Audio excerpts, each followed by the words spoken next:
Okay, so in this, the 21st lecture, we will talk about some aspects of the strong nuclear force, the force that actually binds the nucleus together.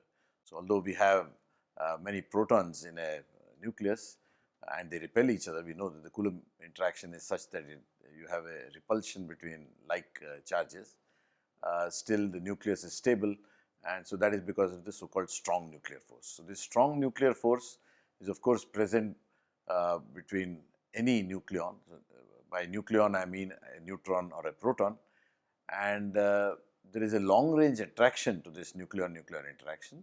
On the other hand, there is a short range repulsion, and this is shown in the plot here, where what is plotted is the oxygen-oxygen potential in milli electron volts. Notice the scale is from -10 to 50 milli electron volts.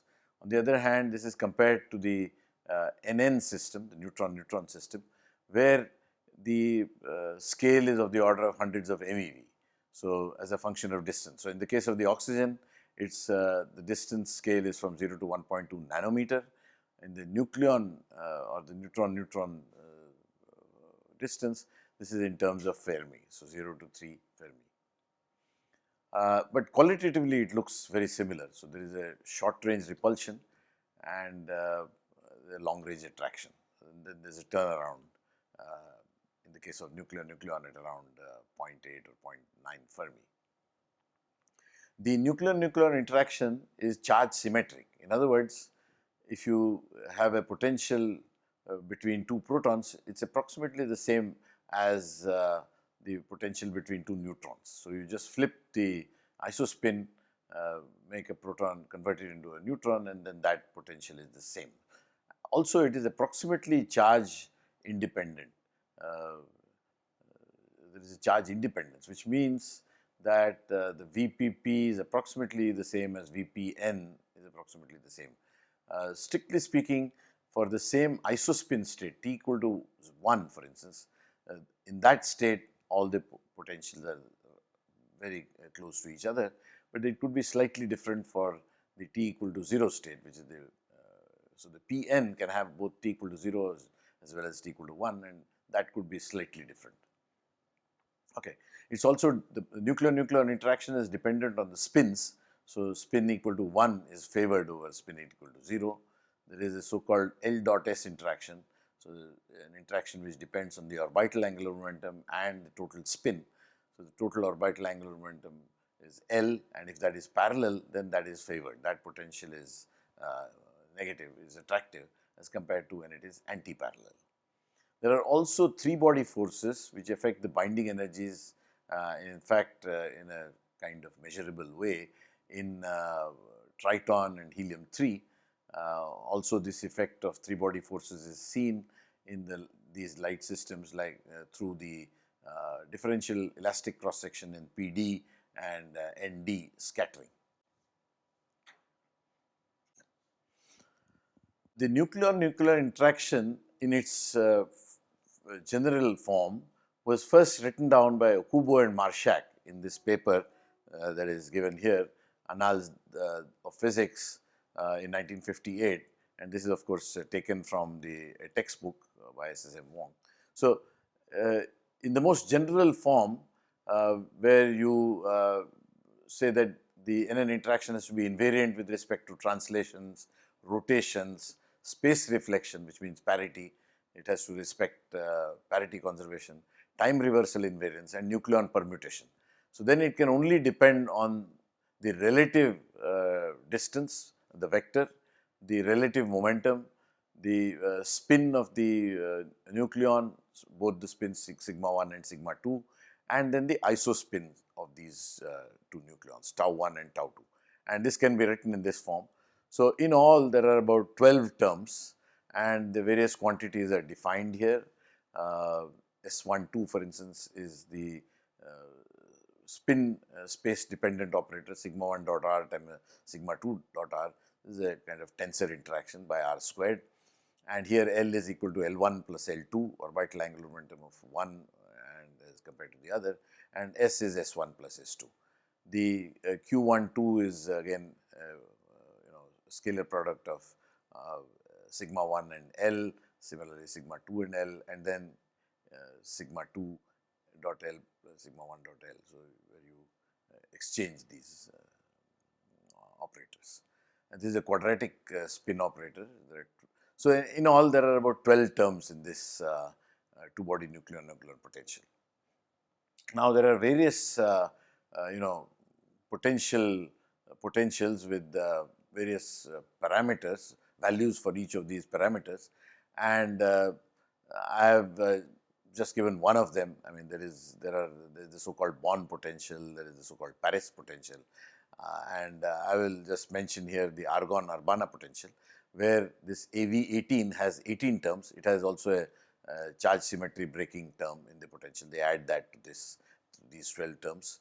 And there is a potential which is a three-body potential, so-called U9 potential. So, this is the charge independence breaking term AV18, and this has a three-body term.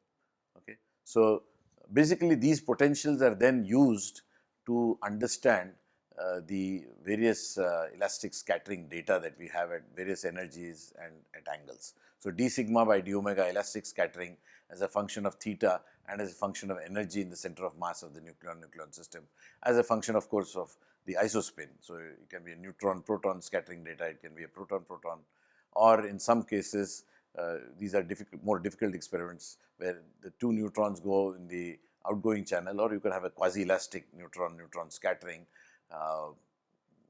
where the target neutron is part of a deuteron. Okay. There is some modeling therefore involved in that. But anyway, from all this scattering data, you can actually understand parts of this potential. Okay. So, the approach is listed here. So, first of all, you have a differential cross section as a function of theta for nucleon elastic scattering and measured as a function of energy. You can do this at various center of mass energies. You can also in principle polarize the beam, but you can also polarize the target. So, you can measure analyzing powers and so on, as I said, with polarized beam and target. Then you extract a nuclear potential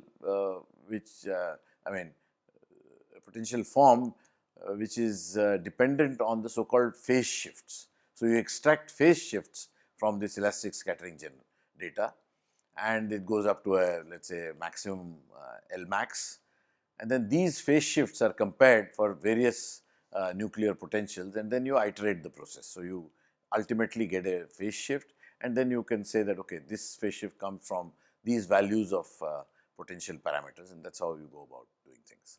Now, just to give you an estimate, what is the L max?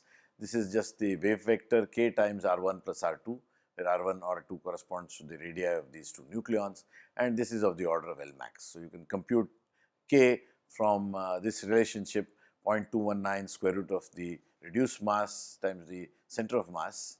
So, this is your k, and then R1 plus R2. So, it comes out to be about 0.25 square root of ECM, where ECM is in MeV. So, you can see that for ECM, let us say less than about 4 MeV, L equal to 0 dominates. So, that is the S wave that dominates. So, the scattering of a particle by a target is what is depicted here.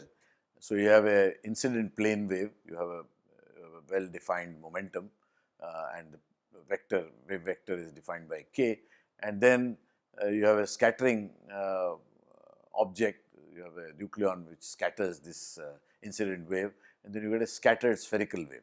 So, this is a spherical wave, and then that when you at large distances, this wave function is the original plane wave plus the scattering amplitude, which is dependent on theta and phi, because of course you can have a polarized projectile and target. So, it can also depend not just on theta, but also on phi, and then you have the e to the ikr divided by r. Okay.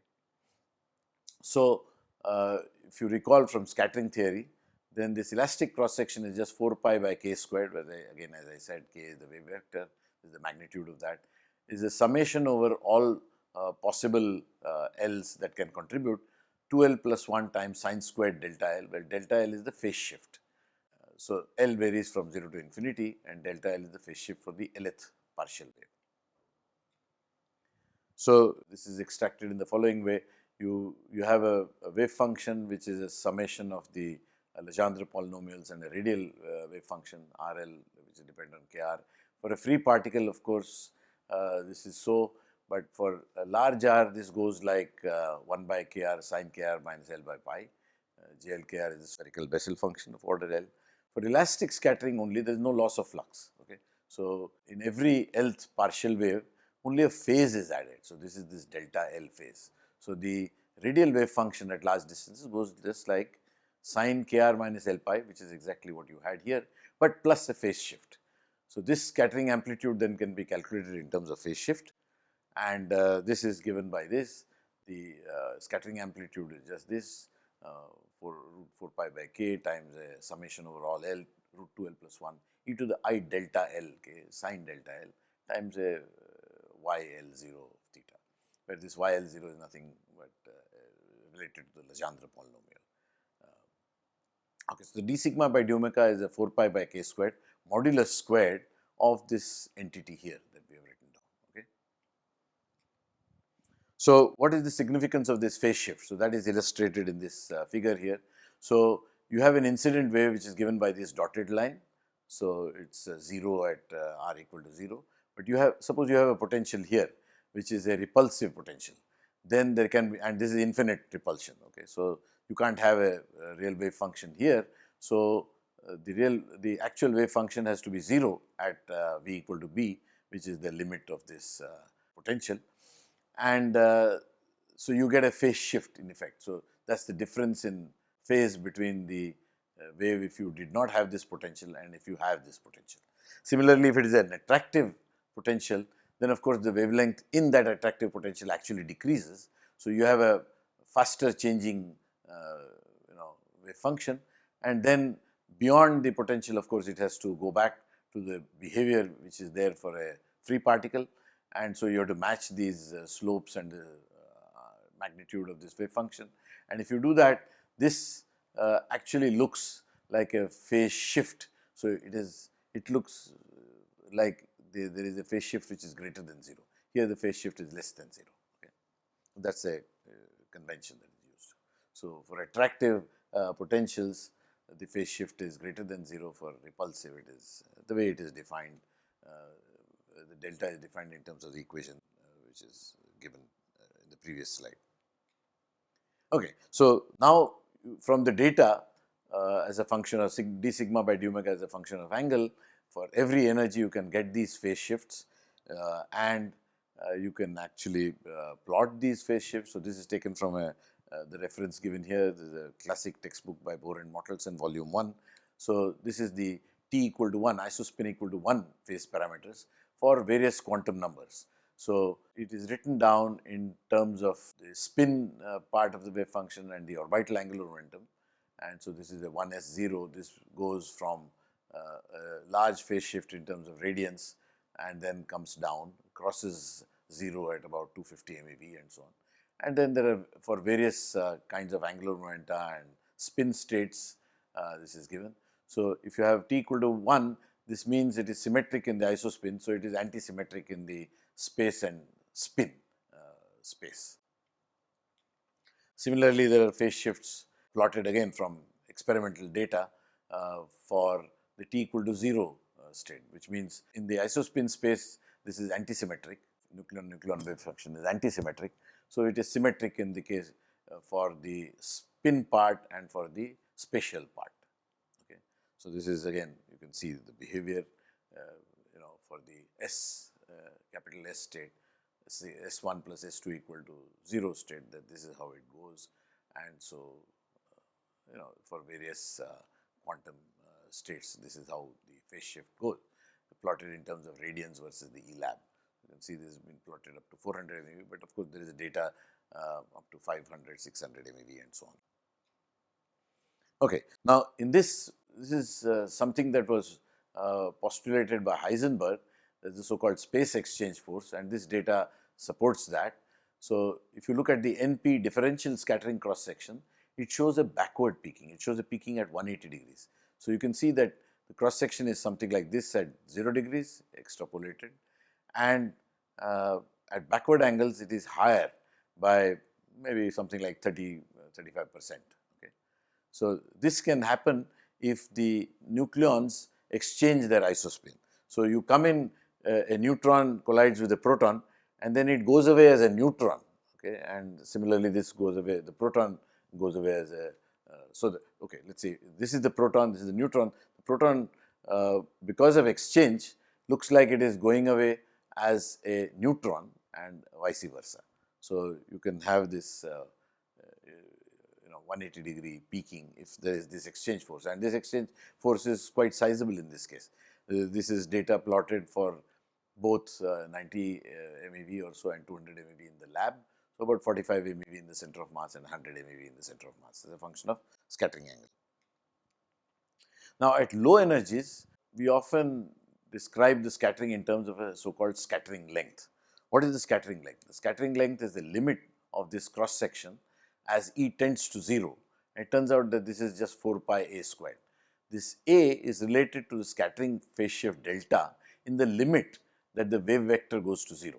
So, in the limit that minus 1 by k e to the I delta sine delta, a is the limit of this part as k tends to 0. So, at low energies k delta 0 is equal to minus 1 by a times a r 0 k squared. So, this is the correction to that. So, at small k there is a k squared dependence of this k cot delta d, and this r 0 was first defined by Schwinger and he called it the range. In general, k to the power of 2l plus 1 cot delta l is equal to 1 by a l plus r l k squared. This is in this paper of Madsen. But in any case, therefore, at very low energies, the cross section is just given in terms of a scattering length squared. Okay. Now, for instance, scattering, the simplest or an experiment to do would be scatter neutrons of protons. So, the neutron only interacts through the strong interaction with protons. Of course, there is a very small interaction energy due to the fact that the neutrons have a magnetic moment and so do protons, but that is very small compared to the strong interaction, and therefore, since there is no charge, you do not have to worry about Coulomb corrections and so on. There is no Coulomb force between the neutron and the proton, one being neutral and the other being charged. So, slow neutron scattering has been studied on hydrogen molecules, and in the hydrogen molecule, of course, the distance between the nuclei, the protons is about 0.8 angstrom unit. So, there are two possible states of this hydrogen molecule. One is called orthohydrogen, where the spins of the two protons are aligned, and the other is parahydrogen, where the spins are anti-aligned. Okay. And the parahydrogen is actually the lower energy state in the hydrogen molecule. Okay. So, if you have to make orthohydrogen, of course, you have to do something, you have to do some trick in order to get to a orthohydrogen target. Now, the scattering length therefore is a weighted sum of the scattering length for the S singlet state, and there is a typo here. This should be actually a triplet.